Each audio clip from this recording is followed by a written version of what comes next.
সরকারি বাংলা কলেজের একাদশ শ্রেণীতে যে সমস্ত শিক্ষার্থীরা ভর্তির যোগ্যতা অর্জন করেছো সবাইকে আন্তরিক অভিনন্দন। অভিনন্দন কলেজের অধ্যক্ষ মহোদয়, উপাধ্যক্ষ মহোদয় এবং আমার যে সমস্ত সহকর্মী এই অনলাইন ক্লাসে সংযুক্ত আছেন এবং সুধীজন।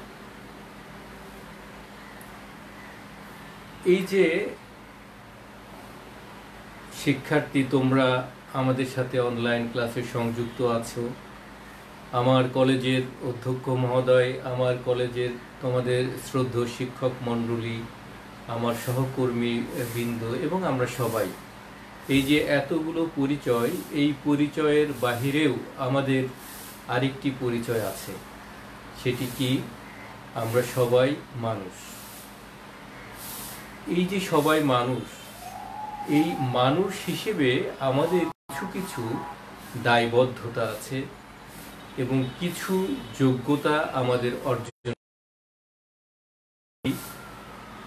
তোমাকে নিজেকে একজন পরিপূর্ণ মানুষ হিসেবে গড়ে তুলতে হবে, পাশাপাশি অন্যের পাশে সহযোগিতা, অন্যর পাশে দাঁড়াতে হবে, সহযোগিতা করতে হবে। এটি বলার কারণ হলো যে পৃথিবীতে কোনো মানুষই পরিপূর্ণ না এবং এককভাবে সে বসবাস করতে পারে না।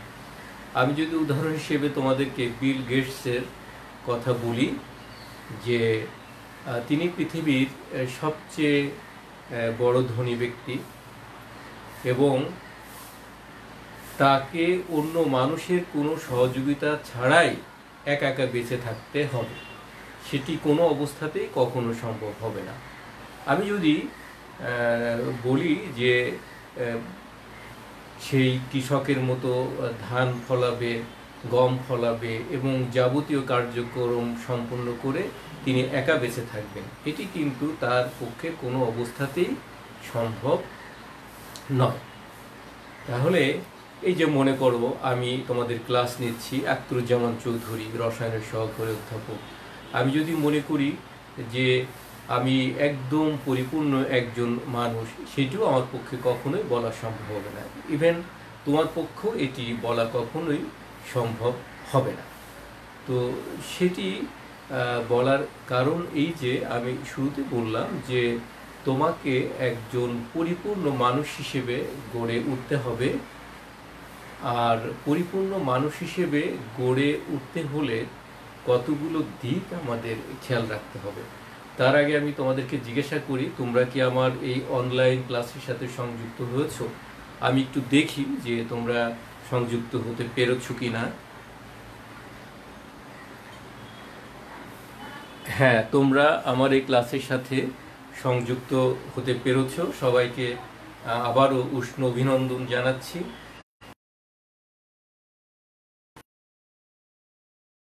হিসেবে গড়ে উঠতে হলে কি আসলে করা দরকার সে বিষয়ে কিছু কথাবার্তা বলি। যদিও আমি তোমাদের রসায়ন ক্লাস নিব এবং আমার জন্য নির্ধারিত ল্যাবরেটরির যে নিরাপদ ব্যবহার সেটি আমি করাবো, কিন্তু সেগুলো করানোর আগে আমি দু চারটে কথা তোমাদের সাথে একটু বলি।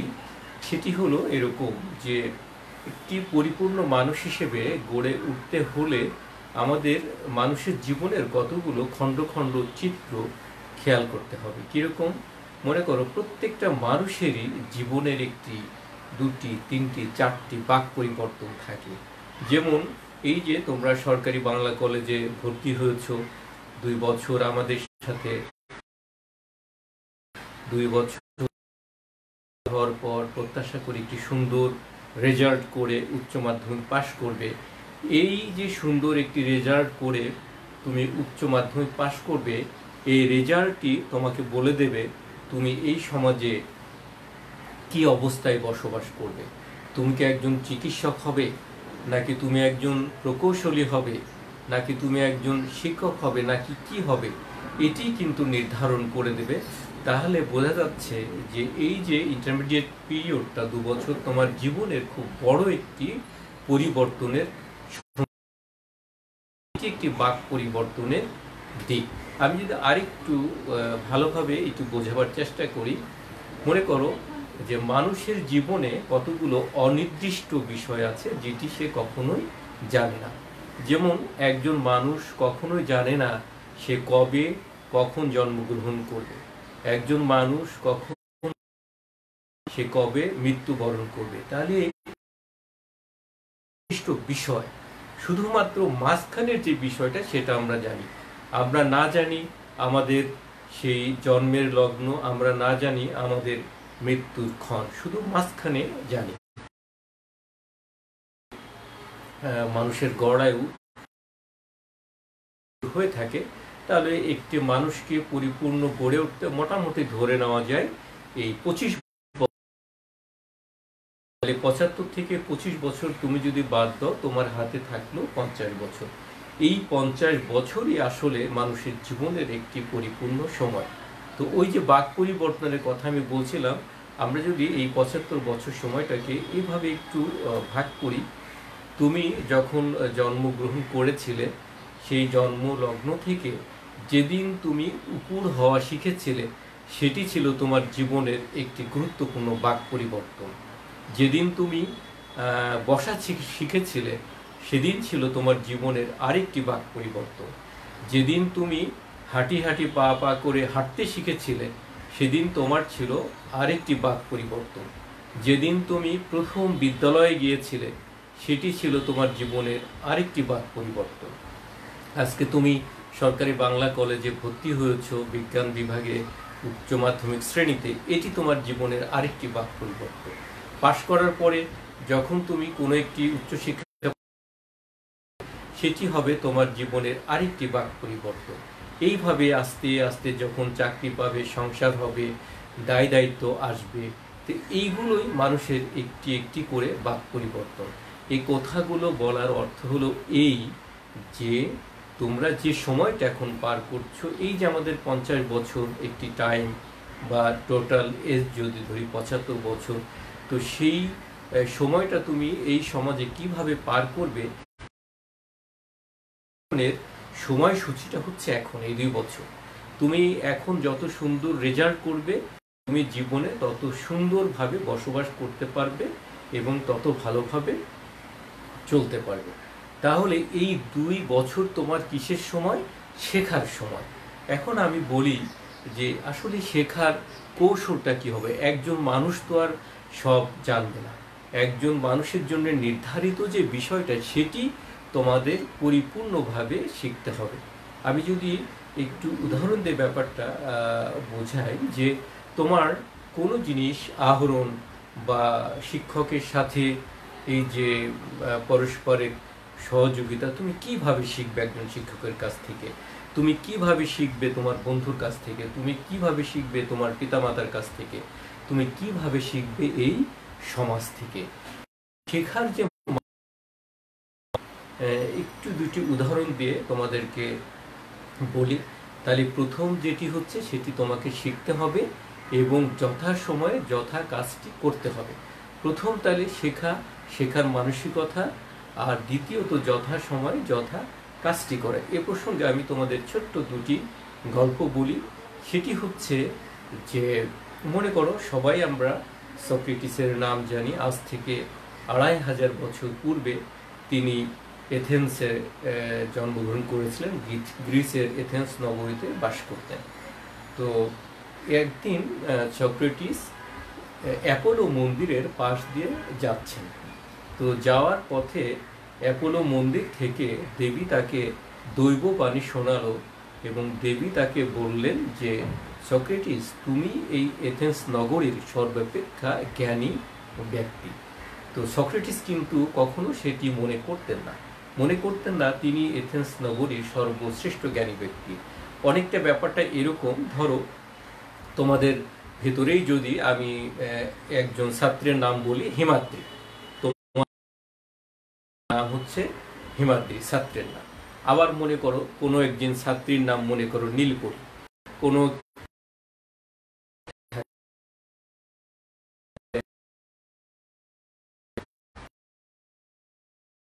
এই ঢাকা শহরের সবচেয়ে জ্ঞানী ব্যক্তি এই ঢাকা শহরে আমরা জানি অনেক জ্ঞানী ব্যক্তি রয়েছে,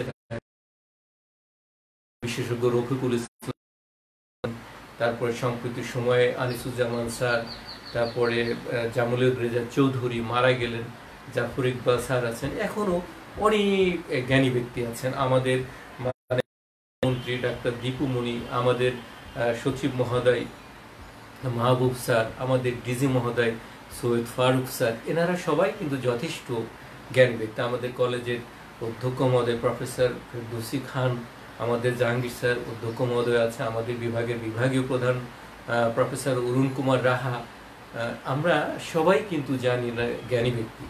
এই সমস্ত মানুষের পাশে তুমি যদি বলো আমি এই ঢাকা শহরের সবচেয়ে জ্ঞানী ব্যক্তি, তাহলে তোমার বন্ধুরা তোমাকে আর মানে রক্ষা তো থাক, যে তোমার বন্ধুরাই তোমাকে সাহায্য করার জন্য যথেষ্ট হবে। তো যাই হোক, সেটি কথা না। তো সক্রেটিস মনে করলেন যে এই কথা দেবী কেন বললেন, এই কথা দেবীর তো বলার কথা না। তখন উনি চিন্তা করতে লাগলেন, চিন্তা করতে করতে করতে করতে ঠিকই একসময় উনি বুঝলেন আসলেই, যদিও তখন এথেন্স নগরীতে তথাকথিত প্রচুর জ্ঞানী ব্যক্তি ছিলেন, উনি একসময় বুঝলেন যে আসলেই দেবী ঠিকই বলেছেন, আমি হচ্ছি এথেন্স নগরীর সবচেয়ে জ্ঞানী ব্যক্তি। তো তার শিষ্য ধরে বসলো যে সক্রেটিস, তুমি আমাদের এটা ব্যাখ্যা করে বোঝাও যে তুমি কিভাবে বুঝলে এই এথেন্স নগরীর তুমি সবচেয়ে জ্ঞানী ব্যক্তি। তখন সক্রেটিস বললেন যে আসলে আমাদের এই এথেন্স নগরীতে তথাকথিত যে সমস্ত জ্ঞানী ব্যক্তি হয়েছেন, এই যে বিশ্ব, আমরা যাদেরকে জ্ঞানী ব্যক্তি বলে জানি, এই যে বিশ্ব চরাচর জীবন, এ সম্পর্কে আমি যে কিছুই জানি না সেটা আমি জানি। আর তথাকথিত ওই সমস্ত জ্ঞানী ব্যক্তি তারা যে কিছুই জানে না সেটাও তারা জানে না। তোমরা কি আমার কথাটার অর্থ বুঝতে পারছো? এই মহাবিশ্ব, বিশ্ব চরাচর মানুষের জীবন সম্পর্কে সক্রেটিস যে কিছুই বুঝতেন না, কিছুই জানতেন না, সেই জ্ঞানটুকু সক্রেটিসের ছিল যে তিনি কিছুই জানেন না। আর তথাকথিত ওই এথেন্স নগরে যে সমস্ত জ্ঞানী ব্যক্তি ছিলেন, তারা যে কিছুই জানেন না, এই জানেন না সেই জ্ঞানটুকুও তাদের নাই, তারা জানে না। এই অর্থে ওই সমস্ত মানুষ থেকে সক্রেটিস ছিলেন জ্ঞানী ব্যক্তি। তাহলে এই যে তুমি শিখন, এই যে 2 বছর আমাদের সাথে থাকবে, শিখবে, তোমার এই শেখার মানসিকতা হতে হবে সক্রেটিসের মতো উদার, এবং ধরে নিতে হবে তুমি উদারভাবে সমস্ত কিছু আহরণ করছো, শিখছো। এটি গেল একটি দিক। আমি আরেকটি বিখ্যাত গল্পকারের গল্প দিয়ে তোমাদেরকে বলি যে আসলে তুমি কিভাবে শিখবে যথা সময়ে যথা কাজটি। মানে যথা সময়ে যথা কাজটি যদি তুমি না করো, একজন মানুষ যদি না করে, সে কিন্তু আসলে পিছিয়ে যাবে। তো সেই কাজটি করার জন্য আমি একটা সুন্দর ছোট্ট গল্প তোমাদের শোনাই। তার নাম টলস্টয়, তার পরিপূর্ণ নাম লিও টলস্টয়। তো লিও টলস্টয় তোমরা জানো। আচ্ছা, আমি একটু আরেকবার গল্পটা বলার আগে তোমাদেরকে একটু চেক করি যে তোমরা আমার সাথে কানেক্ট আছো কিনা। হ্যাঁ, সবাই আমার সাথে কানেক্ট আছো। তো লিও টলস্টয়, তার সম্পর্কে বলা হয়ে থাকে তিনি একজন দার্শনিক লেখক ছিলেন। তার অর্থ হলো যে লিও টলস্টয় যে সমস্ত গল্প, উপন্যাস বা প্রবন্ধ লিখেছেন, সব কিছুর ভিতরে একটি দর্শন ছিল, একটা শিক্ষা ছিল। এরকমই একটি বিখ্যাত গল্প দ্য 3 কোশ্চেন, এটি আমাদের পাঠ্যসূচি ছিল, আমরা এটা পড়েছি। তো দ্য 3 কোশ্চেন বাংলায় দাঁড়ায় যে 3টি প্রশ্ন। তো গল্পটির প্রেক্ষাপটটা আমি তোমাদের বর্ণনা করি যে একজন রাজা, তার 3টি প্রশ্নের উত্তর জানা খুব জরুরি হয়ে পড়ল। এবং সেই প্রশ্ন 3টি কি? যে কোনো কাজ শুরু করার সঠিক সময় কখন, প্রথম কোশ্চেন। দ্বিতীয় কোশ্চেন হচ্ছে সবচেয়ে জরুরি কাজ কোনটি। তৃতীয় কোশ্চেন হচ্ছে সবচেয়ে গুরুত্বপূর্ণ ব্যক্তি কে। তাহলে তুমি যদি সিরিয়ালে বলো, সিরিয়ালি, তাহলে কোনো কাজ, যে কোনো কাজ, ধরো তুমি পড়াশোনাটাই শুরু করবে একটি ভালো রেজাল্ট করার জন্য, তাহলে এই ভালো রেজাল্ট করার জন্য আসলে তুমি পড়াশোনাটা কখন শুরু করবে, এটি ছিল রাজার প্রথম প্রশ্ন। দ্বিতীয়ত, সবচেয়ে জরুরি কাজ কোনটি? যেমন এই মুহূর্তে তোমার সবচেয়ে জরুরি কাজ হচ্ছে অনলাইনে যে ক্লাসটি হচ্ছে সেটি মনোযোগ দিয়ে শোনা। এই মুহূর্তে আমার জরুরি কাজ হচ্ছে যে তোমাদের সাথে আমি যে ক্লাসটা নিচ্ছি সেটি সঠিকভাবে যথাযথভাবে করা। এটি। তৃতীয় কোশ্চেন হচ্ছে যে সবচেয়ে গুরুত্বপূর্ণ ব্যক্তি কে? তো এই যে গুরুত্বপূর্ণ ব্যক্তিকে, তো রাজা আস্তে আস্তে আস্তে এই প্রশ্নগুলোর উত্তর জানার জন্য এমন অস্থির হয়ে গেলেন, তিনি উন্মাদ প্রায় হয়ে গেলেন। তখন উনি ছদ্মবেশে রাজ দরবার থেকে বের হয়ে গেলেন। কারোর উত্তরই রাজার পছন্দ হয় না যে কোন উত্তরটি আসলে সঠিক। এইভাবে রাজা যাচ্ছেন, যেতে যেতে একদিন সন্ধ্যা হয়ে গেছে। সন্ধ্যা হয়ে যাবার পর উনি একটা জঙ্গলের ধার দিয়ে যাচ্ছেন, ভাবছেন যে আজকে রাতটা আমি কোথায় কাটাবো। তখন দেখেন যে জঙ্গলের ধারে একটি জলাশয় ছোট্ট, তার পাশে একখণ্ড জমিতে খুব একজন ঋষি, ইংরেজিতে বলা হয় হারমিট, সেই ঋষি কিছু বীজ মাটিতে বপন করছে। উনি ইশারায় তার কাছে গিয়ে কথা বলতে চাইলেন, কিন্তু ঋষি বা হারমিট তাকে হাত উঁচু করে নিষেধ করলেন যে আমি পরে কথা বলবো। তারপরে যখন তার কাজ শেষ হলো বলল যে হ্যাঁ বলো। তো রাজা তার নিজের পরিচয় গোপন রেখে হারমিটকে বা ওই ঋষিকে বললেন যে আসলে আমি পথিক, আজকে আমার রাতটা একটু আশ্রয় দরকার, তোমার সাথে আমি একটু থাকতে চাই, আমার কি একটু আশ্রয় হবে? হারমিট বললে হ্যাঁ, তুমি আমার পাশেই পর্ণ কুঠির দেখতে পাচ্ছ, এখানে তুমি আমার সাথে রাতটা থাকতে পারো। তারপরে দুইজন গেল। হারমিট যেতে যেতে, মানে ঋষি যেতে যেতে তাকে বললেন রাজাকে যে দেখো, তুমি তো থাকবে আমার সাথে, কিন্তু আমার ঘরে কিন্তু খাবার জন্য শুধুমাত্র একটি রুটি আছে, এই রুটিটি আমাদের দুজনকে ভাগ করে খেতে হবে। বলছে ঠিক আছে। তারপরে দুজন গেল ওই কুড়ে ঘরে, গিয়ে একটি রুটি দুজনা ভাগ করে খেলেন। এখন খাওয়া দাওয়ার পরে তো একটু পরস্পরের ইন্টিমেসি হয়। তো হারমিট তাকে জিজ্ঞাসা করছে যে আসলে তুমি বলবে তুমি কে, কোথায় যাচ্ছ, কেন যাচ্ছ, যাওয়ার উদ্দেশ্য কী, তুমি পথে বা কেন বের হয়েছ? তখন রাজা তাকে বললেন যে সত্যি কথা বলতে কি, তিনি যে রাজা এই পরিচয়টা গোপন রাখলেন, গোপন রেখে বললেন যে আসলে আমি 3টি প্রশ্নের উত্তর আমি জানতে পাচ্ছি না। তো বলল কি? তো রাজা যথারীতি বললেন যে কোনো কাজ শুরু করার সঠিক সময় কখন, সবচেয়ে জরুরি কাজ কোনটি এবং সবচেয়ে গুরুত্বপূর্ণ ব্যক্তি কে। তো রাজা তেমন আশা করে নাই যে হারমিট বা ওই ঋষি তার এই প্রশ্নের উত্তর 3টি দিতে পারবে। গুরুত্ব না দিয়ে হারমিটও তাকে বলে ঠিক আছে, এখন তো বেশ রাত হয়েছে, সময় শুয়ে পড়ি, আগামীকাল আমি চেষ্টা করে দেখব যে তোমার এই প্রশ্নের উত্তরগুলো দেওয়া যায় কি না। যথারীতি পরের দিন সকালে উঠে রাজা আবার যাওয়ার জন্য তৈরি হয়েছে। তো একটু সামান্য কৌতূহল বসে হারমিটের কাছে গিয়ে বললেন যে তুমি কি আমার প্রশ্নের উত্তর 3টি দেবে? তখন হারমিট রাজাকে অবাক করে দিয়ে বললেন যে ইতিমধ্যে তোমার প্রশ্নের উত্তর দেওয়া হয়ে গেছে। তো রাজা তো খুবই এক্সাইটেড যে তার সাথে তো রাতে ওই 8খানা রুটি খাওয়া, সামান্য ওইটুকু কথা বলা, এর ভেতরে কিভাবে আমার প্রশ্নের উত্তর তিনি দিয়ে দিলেন। তো উনি খুব উত্তেজিত হয়ে বললেন যে তুমি হ্যারি করো না, আমাকে একটু ব্যাখ্যা করে বোঝাও। তখন রাজাকে হারমিট বললেন যে আমি যখন কালকে বীজ বপন করছিলাম তার কিছুক্ষণ আগে এক পশলা বৃষ্টি হয়ে গেছে, তা ওইটি ছিল বীজ লাগানোর সঠিক সময়।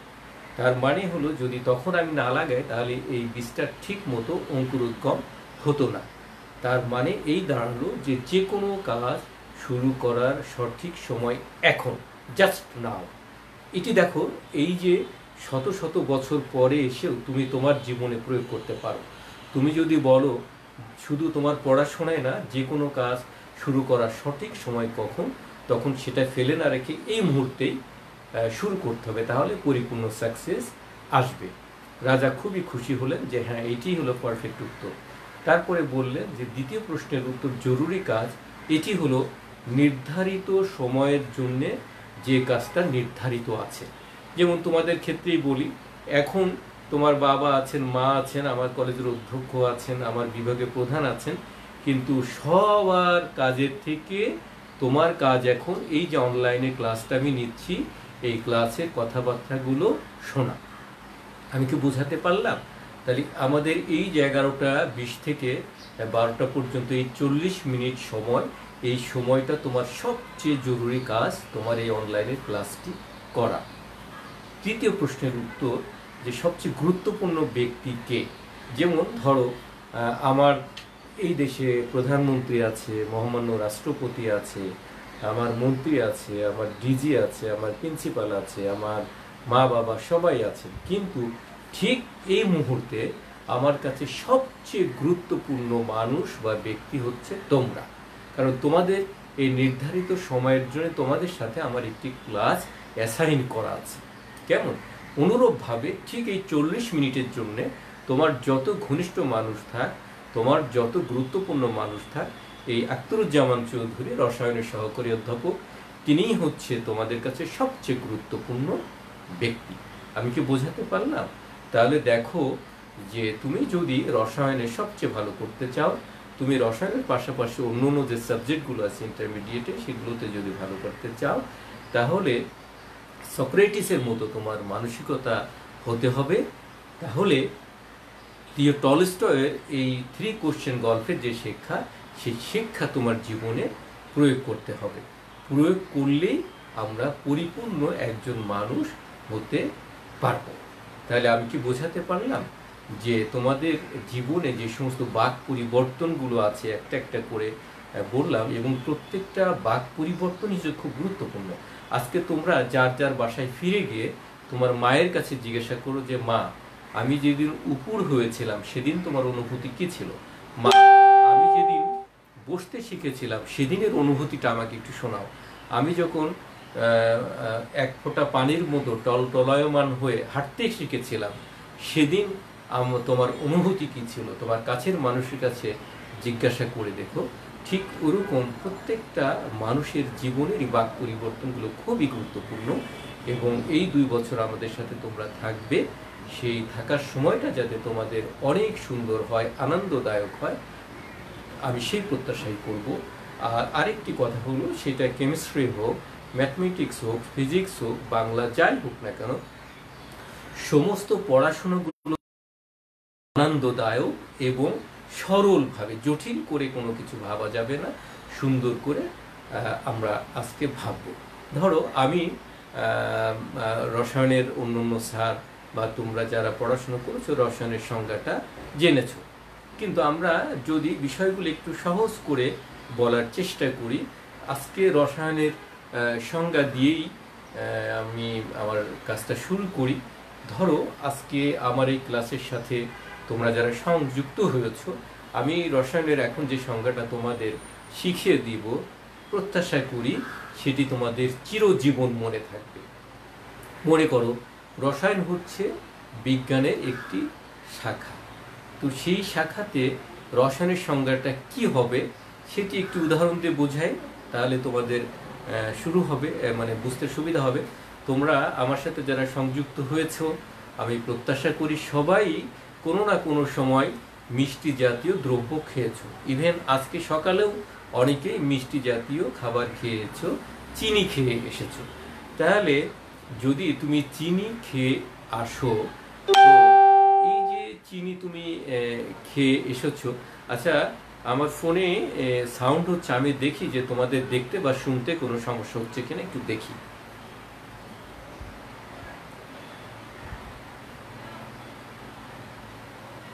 হ্যাঁ ঠিক আছে, তোমরা যুক্ত আছো, দেখতে পাচ্ছ, ঠিক আছে। তাহলে আমরা যদি চিনির কথা বলি, যে তোমরা যেটা খেয়েছো সব অতি প্রয়োজনীয় একটি ফুড, তো চিনি তৈরি করা হয় কি থেকে, মানে চিনি প্রস্তুত করা হয় কি থেকে?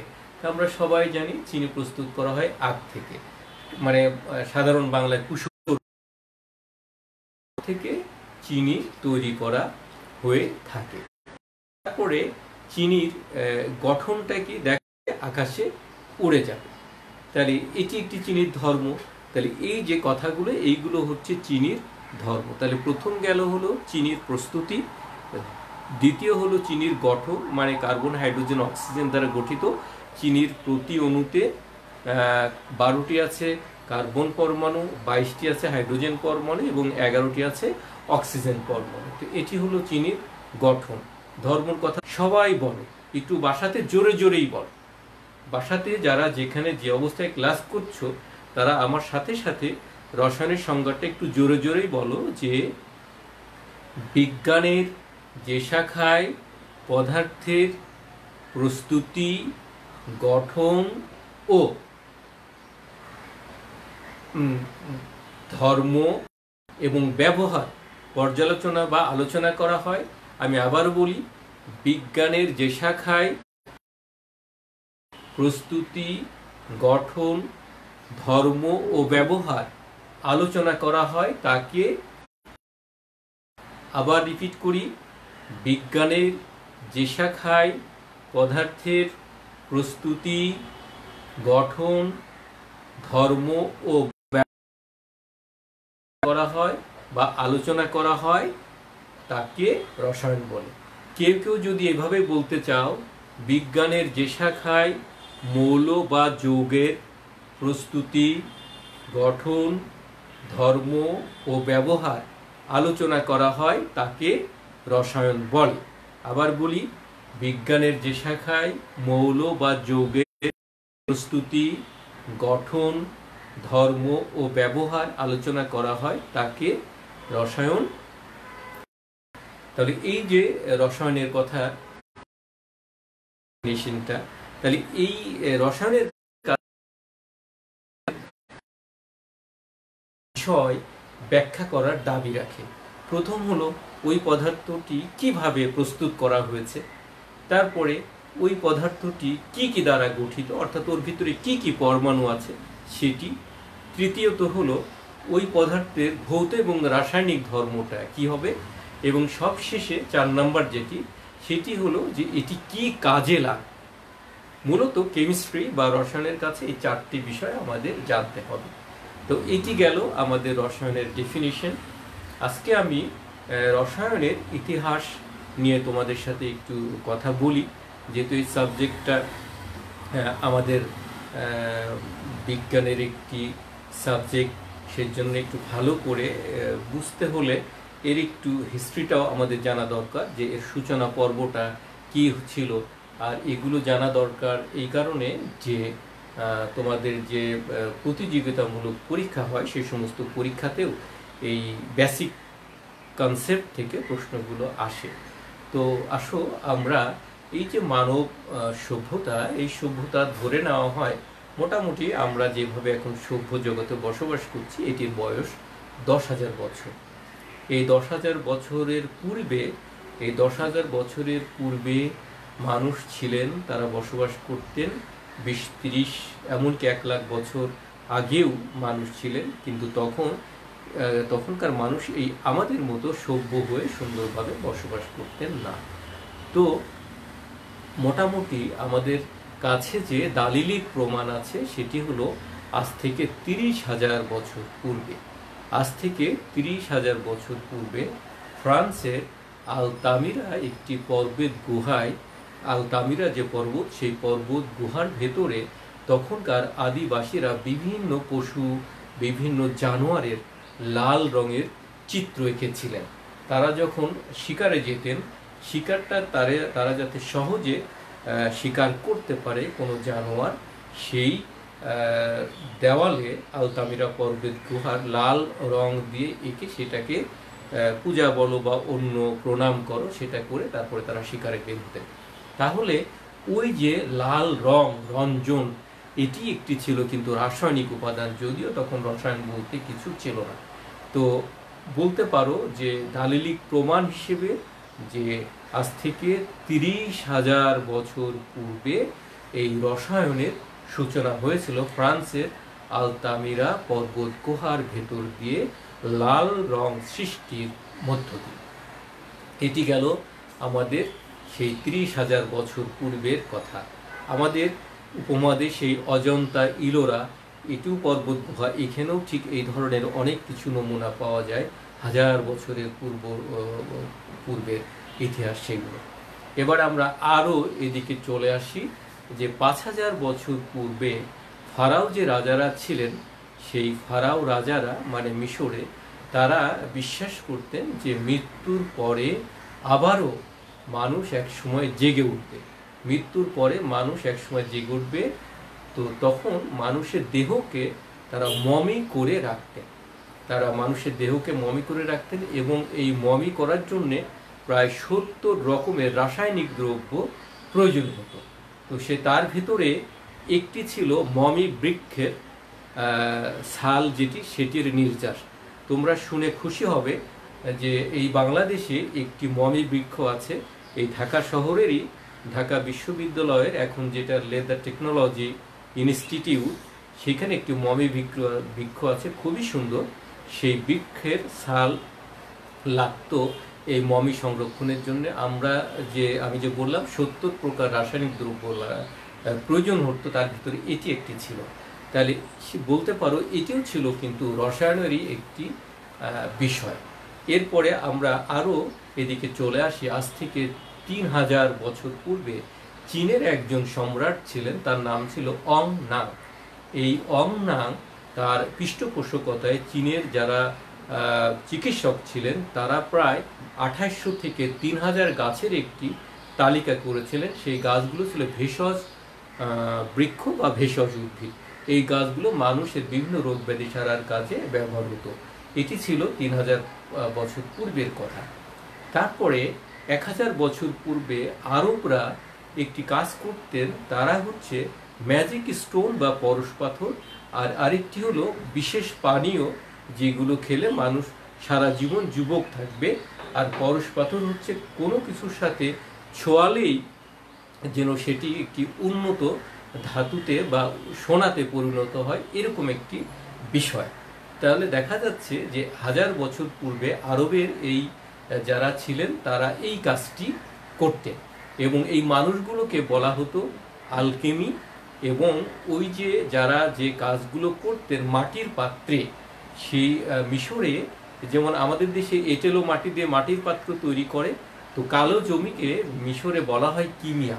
তো ওই কিমিয়া বা এঁটেলো মাটি দিয়ে মাটির পাত্রে তৈরি যে সমস্ত সামগ্রী ছিল তাতে তারা কাজ করতেন। এই জন্যে তারা ওই শাস্ত্রটাকে বলতো কিমিয়া শাস্ত্র এবং মানুষগুলোকে বলতো আলকেমি। পরবর্তী টাইমে ইংরেজরা এই কিমিয়াকেই কেমিস্ট্রিতে রূপান্তরিত করেছেন, আলকেমিরাই হয়েছেন কেমিস্ট। কেমন? তাহলে এটি ছিল 1000 বছর আগের কথা। এবার আমরা আরেকটু এদিকে চলে আসি। সেটি হলো যে আমি লিখেছি যে 1675 খ্রিস্টাব্দে তোমার বিজ্ঞানী লিমেরি একজন ছিলেন। 1675 খ্রিস্টাব্দে উনি বললেন আমাদের চারিদিকে যে সমস্ত পদার্থ আছে এই পদার্থগুলোকে 3 ভাগে ভাগ করতে হবে। যেগুলো প্রাণী থেকে পাওয়া যাচ্ছে সেগুলো প্রাণীজ, যেগুলো উদ্ভিদ থেকে পাওয়া যাচ্ছে সেগুলো উদ্ভিজ্জ, যেগুলো খনি থেকে পাওয়া যাচ্ছে সেগুলো খনিজ। এই বললেন লিমারি। তো তিনি একটা সুন্দর প্রবন্ধ লিখেছিলেন দ্য কোর্স অফ কাইমি, সেই প্রবন্ধে তিনি এই কথাগুলো আলোচনা করেছিলেন। এরপরে আমরা চলে আসবো 1784 খ্রিস্টাব্দে বিজ্ঞানী ল্যাভোসিয়ে। বিজ্ঞানী ল্যাভোসিয়ে দেখলেন যে পদার্থ প্রাণী বা উদ্ভিদ যাই থেকে পাওয়া যায় যাক না কেন তার ভিতরে কার্বন, হাইড্রোজেন, অক্সিজেন এগুলো কমন পাওয়া যায়। তখন উনি বললেন যে না, পদার্থকে আর 3 ভাগে ভাগ করার কোনো দরকার নেই। যেগুলো সজীব বস্তু থেকে পাওয়া যাচ্ছে সেগুলো জৈব যৌগ, আর যেগুলো নির্জীব থেকে পাওয়া যাচ্ছে মানে খনিজ থেকে পাওয়া যাচ্ছে সেগুলোকে বলতে হবে অজৈব যৌগ। তাহলে ল্যাভোসিয়ে এই টোটাল পদার্থগুলোকে ভাগ করে ফেললেন 1784 সালে, জৈব যৌগ বা জৈব পদার্থ, অজৈব যৌগ বা অজৈব পদার্থ। এরপরে 1800 সাল থেকেই তুমি বলতে পারো রসায়নের আধুনিক যুগের সূচনা হলো। 1815 সালের দিকে জৈব যৌগ কিভাবে তৈরি হয় এটি নিয়ে গবেষণা করছিলেন একজন বিজ্ঞানী, তার নাম ছিল বার্জেলিয়াস। তো বার্জেলিয়াস উনি অনেক পরীক্ষা নিরীক্ষা করে দেখলেন যে আসলে কোনোভাবেই এই অজৈব মানে জৈব যৌগ মানুষের পক্ষে তৈরি করা সম্ভব না। তখন উনি একটি মতবাদ দিলেন, ইংরেজিতে বলা হয় দ্য ভাইটাল ফোর্স থিওরি বা প্রাণশক্তি মতবাদ। উনি ঘোষণা করলেন যে মানুষের পক্ষে জৈব যৌগ তৈরি করা সম্ভব নয় এটি এক অদৃশ্য শক্তির প্রভাবেই কেবল জীবদেহে তৈরি হয়ে থাকে। এটি ছিল বার্জিলিয়াসের মতবাদ, যেটা প্রাণশক্তির মতবাদ নামে পরিচিত। ইংরেজিতে বলা হয় the concept of vital force. এটি গেল। এরপর আরও অল্প কিছুদিন পরেই 1828 বা 29 সালের দিকে এসে জার্মান বিজ্ঞানী ফ্রেডারিক উলার, তিনি হচ্ছে আকস্মিকভাবে অ্যামোনিয়াম সায়ানেট থেকে ইউরিয়া, মানে অজৈব যৌগ থেকে জৈব যৌগ ইউরিয়া তৈরি করে ফেলেন, এবং তিনি এই প্রাণশক্তির মতবাদটা খণ্ডন করলেন যে না, মানুষ অজৈব যৌগ থেকে এই জৈব যৌগ তৈরি করতে পারে। তাহলে এই যে ঘটনা হয়ে গেল 1829 সালে, ঘটনা প্রথম যে মানুষ মানে সংশ্লেষণ পদ্ধতিতে ল্যাবরেটরিতে অজৈব যৌগ থেকে জৈব যৌগ তৈরি করলো, অ্যামোনিয়াম সায়ানেট থেকে ইউরিয়া তৈরি করলো। আর আজকে মোটামুটি আমরা যে এই যে সর্বাধুনিক যুগে দাঁড়িয়ে আছি, ওই সূচনা করেছিলেন ফ্রেডারিক উলার, যে কারণে ফ্রেডারিক উলারকে বলা হচ্ছে জৈব রসায়নের জনক। তো ফ্রেডারিক উলারের পরে প্রতি বছরে হাজার হাজার হাজার নতুন নতুন জৈব যৌগ আবিষ্কার হচ্ছে, নানান কাজে লাগছে মানুষের। এবং আমরা এখন যে জায়গাতে দাঁড়িয়ে আছি, এইটি রসায়নের সর্বাধুনিক যুগ। এই যুগে আমরা পড়ি ফিজিক্যাল কেমিস্ট্রি, এই যুগে আমরা পড়ি organic chemistry, inorganic chemistry, biochemistry, pharmaceutical chemistry, space chemistry, leather chemistry ইত্যাদি ইত্যাদি অনেকগুলো আছে। তাহলে আজকের ক্লাসটা যদি তোমরা একটু খেয়াল করো, তাহলে অ্যাট এ গ্লান্স আমি একেবারে আজ থেকে 30,000 বছর পূর্ব থেকে আরম্ভ করে ঠিক কোন পর্যায়ে এসে আমরা দাঁড়িয়েছি, একজন মানুষ হিসেবে আমার মানসিকতা কেমন হওয়া উচিত, যথাসময়ে যথা কাজটি কিভাবে করা উচিত, আমাকে সামাজিক জীব হিসেবে কিছু দায়বদ্ধতা আমাদের থাকে, সেই দায়বদ্ধতা কেন পালন করা উচিত, আমি কেন একজন মানুষ এককভাবে পরিপূর্ণ নই, কেন আমাকে অন্যের সহযোগিতা নিয়ে বাঁচতে হয়, সে কারণে আমাকে সহযোগিতা দিতে হয়, এই বিষয়গুলো নিয়ে কথা বলেছি। সর্বশেষ তোমাদেরকে একটি কথা বলি যে এরপরেও তো মানুষ খারাপ হয়ে যায়, আমাদের পাশেই নানান ধরনের ড্রাগস আছে, আমাদের পাশে ইয়াবা আছে, এটা ওটা নানান কিছু আছে, এইগুলো মানুষের জীবনকে একেবারে ধ্বংস করে দেয়। যারা মাদকাসক্ত হয়ে যায় তাদের জীবনটা কিন্তু একেবারে শেষ হয়ে যায়। তারা তো নিজে শেষ হয়ই, তারা শেষ করে তার পরিবারকে, তারা শেষ করে সোসাইটিকে, তারা শেষ করে সমগ্র বিশ্বের একটা সুন্দর ব্যবস্থাকে। তো সেই জন্যে তোমাদের প্রতি আমার একটি স্বনির্বন্ধ অনুরোধ থাকবে যে তোমরা কোনো অবস্থাতেই কখনোই কোনো ধরনের, যত স্বল্প মাত্রাই হোক না কেন, সিগারেট থেকে আরম্ভ করে সেই হিরোইন বেটা ওটা যাই হোক, কখনোই কোনো রকম মাদকের সংস্পর্শে যাবে না। এবং তোমাদের পাশে যদি কখনো এরকম কিছু দেখো, অবশ্যই তুমি তোমার সাধ্য অনুযায়ী সেটাকে প্রোটেক্ট করবে। তো আজকে রাখি, সবাই ভালো থেকো, তোমাদের সবাইকে ধন্যবাদ। এবং এত সময় আমার এই অনলাইন ক্লাসের সাথে যারা সংযুক্ত ছিলেন, আমি সবাইকে আন্তরিক অভিনন্দন জানাচ্ছি।